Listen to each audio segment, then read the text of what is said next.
Media.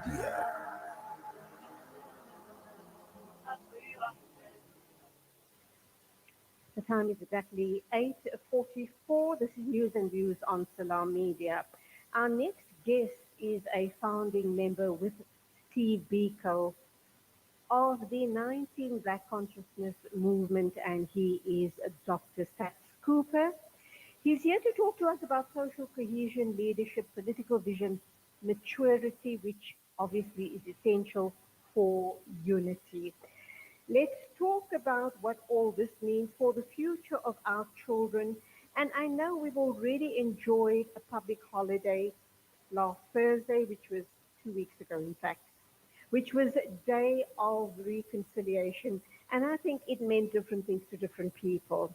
What ought we have reflected on that day? And what exactly does reconciliation mean? Dr. Saths Cooper, good morning. Welcome to the program. Good morning, Julie. That is an important issue you raise regarding social cohesion. Is it, are we talking leadership? Are we talking political vision? Are we talking uh, maturity? In what respect are we looking at the issue of maturity?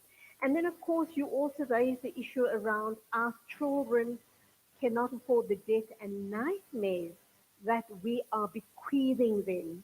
We can do better. So the question is how, and of course, they do deserve better. The big question is the how. What's going wrong?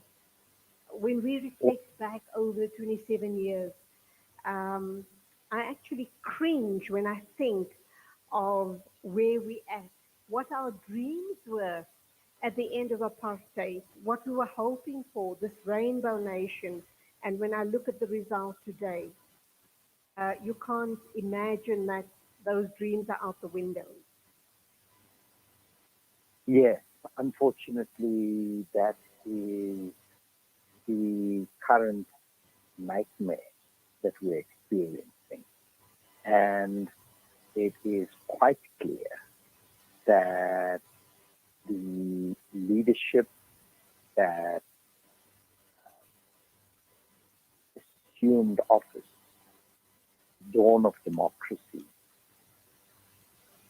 had great ideas. The vision was one where everybody would be equal, everybody would have their place in the sun, and there would not be levels of lack of education, the ignorance, the benign, the deliberate neglect that apartheid imposed on us, and that we would emerge victorious not only in word but in deed. However, the truth is that for the last few years, we have gone down as the most unequal society on earth, and that during a democracy that people participated in many losing their lives, many sacrificed in various incidents. And I can think of Imam Harun, I can think of various others like Steve Biko, who you mentioned in your introduction, Ahmed Timor. Um, and there was the expectation that we will be an example for the world. However, we've become now the example of the world not to follow, with the kind of subservient leadership. And I cannot emphasize that more, Judy, because most leaders in almost all sectors end up starting with themselves. They profess to do it on our behalf. They very quickly use the word my people, our community, in whatever sector, but do everything for themselves and those around them than for the people and various communities. Now, we're a rich country. We have and that's exemplified by the top 10% owning I think the statistic is a shocking one, something like 85% of the wealth in the country. Uh, Mm. and yes, if you reduce a little bit of that percentage, you will be able to take away the poverty that more than half our population is confined to suffer. And remember, if you grow up in a one of the forgotten townships, in one of the forgotten villages, you are confined to that space unless something happens and you happen to move, say, to Johannesburg looking for the gold that is Mm. promised at the end of the rainbow. So our children, in fact, suffer an education system that is appalling. You know, we've just finished school. Uh, all the kids have gone back home or wherever else they've gone to in the festive season. But imagine pass mark is 30%. That means you've 70% failed. What are we uh, Okay, equipping Dr. our Cooper, children, you I'm know? so sorry. I'm going to have to rush you here a little Yeah, because of time constraints. I have two or three very important questions that I go do ahead, need please. to put to you. When we talk social cohesion, it talks directly to the Day of Reconciliation, and it brings me to an interview I've had. I have two. I've had two previous interviews with an organization called Klubera Foundation, where the person heading this foundation wanted the 16th of December declared the Phoenix Day of Massacre.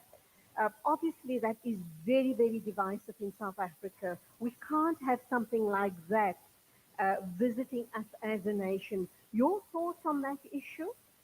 You know, it's important to recognize one, there was a massacre, and two, the reasons for it.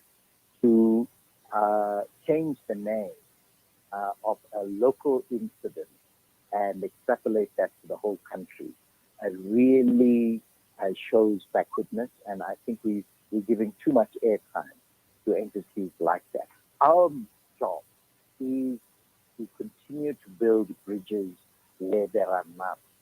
And it takes a lot to build a bridge, but it takes an idiot to blow up that bridge.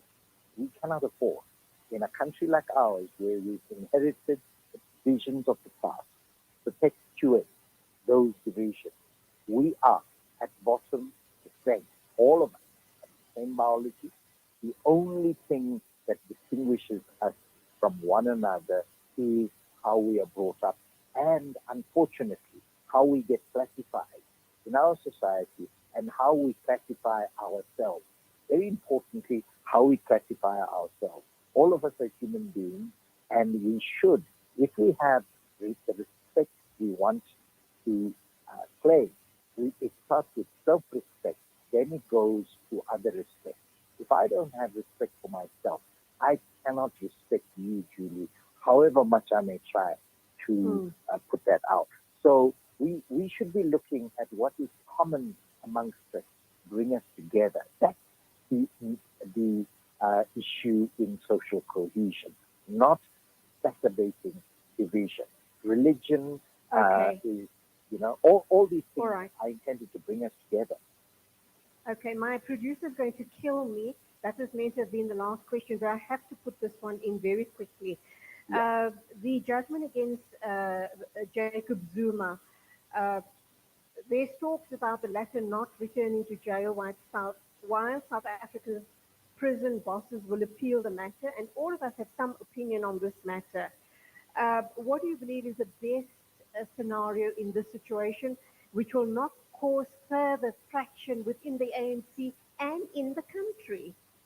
Well, I think it's important to recognize that we've had an example of an immediate past president serving time in jail. This never happened in our country, but it has in this instance for an infraction of defying a court. Now, I think that we saw what happened in July, and there's an attempt to mobilize around him. Sure. And therefore, my plea is, it's within the power of the current president to grant a pardon. If he grants that pardon, he rises in the esteem of a lot of people. However, he can restrict President Zuma to his Nkandla holding by, it's almost like house arrest. Okay, let's leave it there. I do need to have you on the show again sometime soon to pick your brain even further. I do apologize, but we've run out of time. But thank you so very much for your insights. Go well and keep safe. You too. 8:55 exactly, news and views right here on Solar Media.